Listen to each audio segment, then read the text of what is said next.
নমস্কাৰ মৰমৰ ছাত্ৰ ছাত্ৰীসকল, আজি দেওবাৰ বিশেষলৈ তোমালোকলৈ আদৰণি জনাইছোঁ। আজি দেওবাৰ বিশেষত আলোচনা কৰিব বিচাৰিছোঁ বিপৰীতাৰ্থ শব্দ বা অপজিট ৱৰ্ডছ। বিষয়ৰ মাজলৈ যোৱাৰ আগতে ছাত্ৰ ছাত্ৰীসকললৈ মোৰ এটা বিনম্ৰ অনুৰোধ যে তোমালোকে চেনেলটো যদি এতিয়ালৈকে ছাবস্ক্ৰাইব কৰা নাই, ছাবস্ক্ৰাইব কৰি ল'বা, আৰু তেতিয়াহ'লে হয়তো আগলৈকে এনেকুৱা ভিডিঅ' বনাবলৈ মই উৎসাহ পাম। তেনেহ'লে বিষয়ৰ মাজলৈ যাব বিচাৰিছোঁ।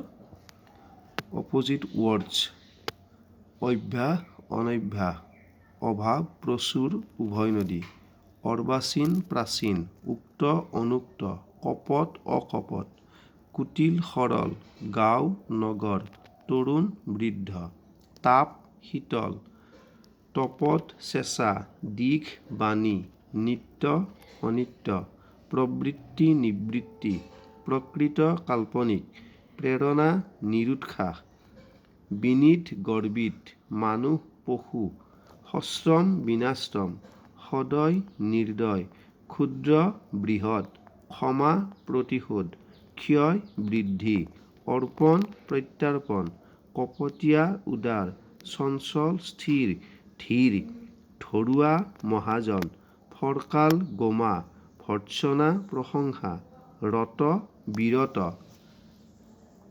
অন্তৰ, বাহিৰ, অনু, বৃহৎ, ইষ্ট, অনিষ্ট, উত্তৰ, দক্ষিণ, আয়তী, বিধৱা, কৃশ, স্থূল, প্ৰভু, ভৃত্য, দ, বাম, দেৱতা, অসুৰ, ভূত, ভৱিষ্যৎ, শুক্ল, কৃষ্ণ, সন্ধি, বিগ্ৰহ, সমষ্টি, ব্যষ্টি, সুৰ, অসুৰ।